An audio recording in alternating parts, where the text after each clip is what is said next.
XXL sticker casing and machine.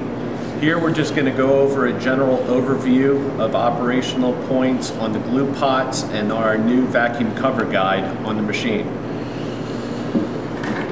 Like the regular sticker, the XXL glue pots are primarily the same.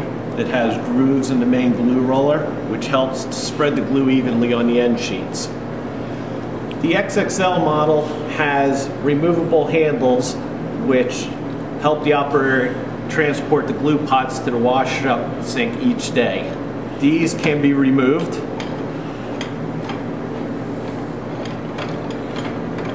when running the machine, and then when you go to clean up at the end of the day, you can put these back on.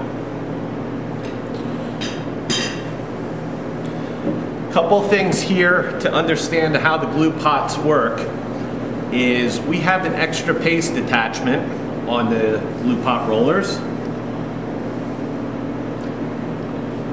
which can be seen here. This is a locking handle where I can move this bracket on and off impression. One of the biggest mistakes that people do on the machine is they don't understand the extra paste attachment and how it works. One thing that you can do daily to make sure that you do everything correctly is when you add glue to the machine, make sure this bracket is loose and off impression off this ball knob on the guard. What you would do is you would put glue in the machine, then you would adjust your glue knobs where you get a fine glue coating. Then what you would do is, depending on how much extra paste you want, you would unloosen this knob and move this accordingly, and you'll be able to see it once I have glue in the machine, which I'll show you in a second. What happens too many times is people have the extra paste attachment on, and then they put glue in the machine, and then they cut down the glue rollers. And that's what happens is you get premature wear of the glue rollers, which I'll go over in a second, which you'll visually be able to see once glue's in the machine. Biggest point that you have to remember is when you put glue in the machine daily, just make sure that this is off impression. And that's really all you need to know. And I'm going to put glue in the machine right now.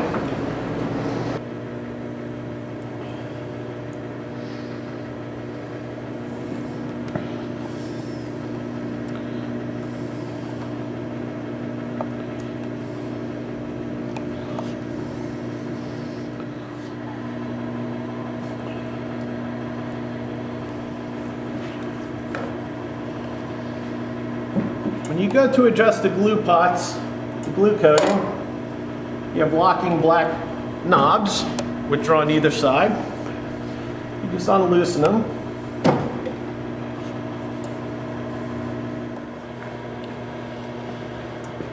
Since there's no calibrated setting on the amount of glue you're putting on the rollers, it's simply a visual setting.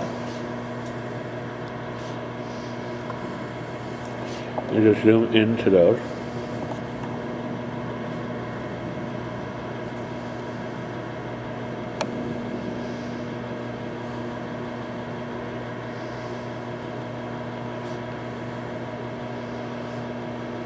Now, one thing you don't want to do is have too much glue on the rollers because there's a potential of getting glue squeeze out. So you always want to try to put down as fine a glue coating as possible. And if you look closely on the glue rollers right now, when you adjust the glue rollers, there's no way to calibrate it off the knobs. It's simply just a visual setting. This is what your glue roller should look like once you put glue in. And remember, keep in mind, you want this extra paste off, okay? That's very, very important. Put glue in the machine, adjust your fine glue coating. What happens now, if you're using books to have end sheets, to have a cloth up in the hinge area, you want to put more glue up in the joint area. And in order to do that, you can move your extra paste attachment. Watch what happens when I hit the handle. You can see the extra bead of glue that transfers around the glue roller. And again, we have 5 notches on the extra paste bar here, and you can adjust that accordingly to whichever type of end sheet you're using. But that is very, very important to understand how the extra paste works, because too many times people have the extra paste on, which causes the glue rollers to fully open up. And then if you put glue in the morning, if you put glue in the machine in the morning, now that the glue rollers are opened up, people over adjust the glue rollers so they're touching each other. So then what happens is when the machine cycles, the extra paste goes off impression here and it further pushes the rollers together, and that's when you get wear on the ends of the rollers. But this visually is the amount of glue that you want to have on your machine. And again, if I want to set this, let's say at my 3rd notch for extra paste, watch what happens on the glue rollers.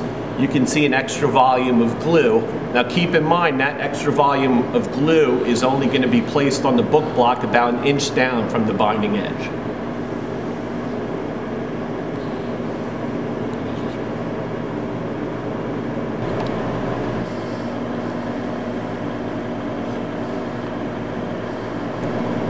When we assemble these machines, our machine operators, how they test the glue coverage on books is we use black books, so they can see the glue coating, and I'm going to demonstrate here so you can see how nice a glue coating you can get.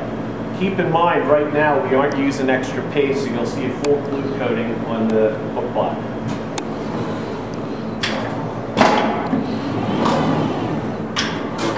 You can see you should get nice, even glue coating. There's no messy glue squeeze out. I'm going to demonstrate the extra paste. I'm going to put it on about the 4th notch.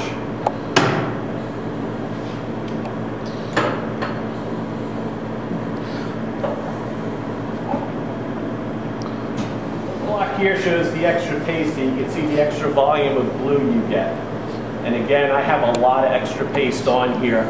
Typically, you would probably have that on the 2nd notch or so. And keep in mind right here, on your end sheets you're using cloth. That's the only time you want to use the extra paste. If you don't have any cloth up here on your end sheet, there's really no reason to use the extra paste. One of the toughest things to do during casing in is putting a cover on a thin book block. And one of the new features on the XXL casing in machine is our vacuum cover guide. How the vacuum cover guide works is we have 2 back plates. We have a suction center bar, and we have adjustable suction cups depending on the size of your cover. These could be adjusted accordingly. In order to get the necessary book squares on your books, we have 2 gray guides.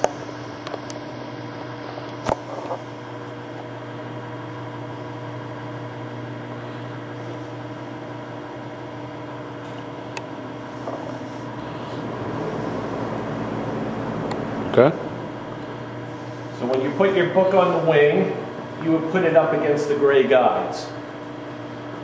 These gray guides behind the black plate are shims that you could put in there. If you want to increase your book squares, what you would do is remove those shims out, and if you want to decrease your book squares, you would add shims in the back. One thing to keep in mind, anytime you add or remove shims, there's 3 socket head, flathead cap screws.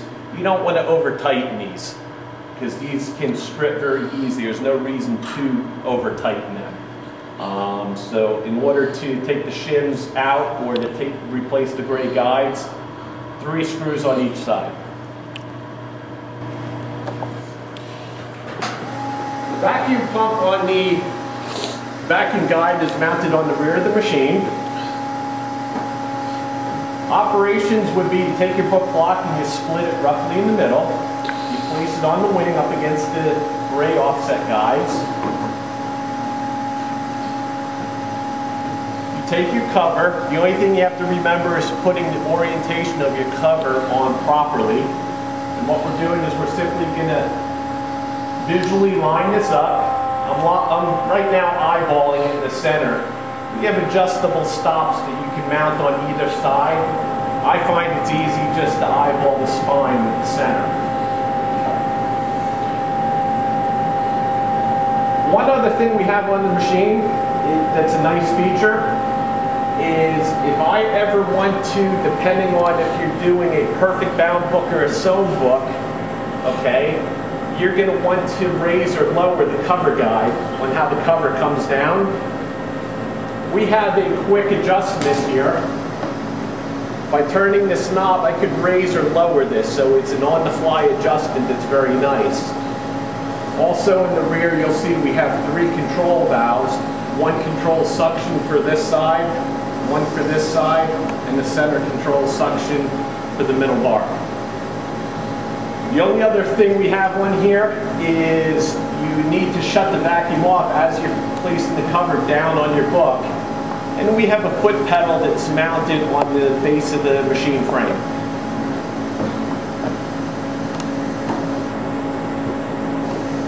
So you can see this shuts off the vacuum.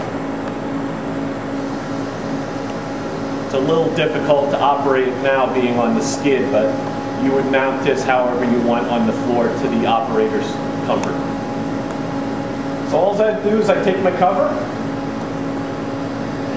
lining it right in the middle. Now you can either keep this in the up position or you can keep this in the down position. It doesn't really make a difference.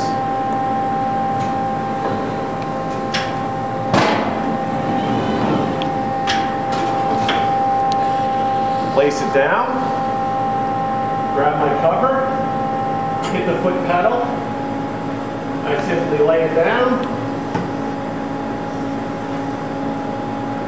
And it's that easy.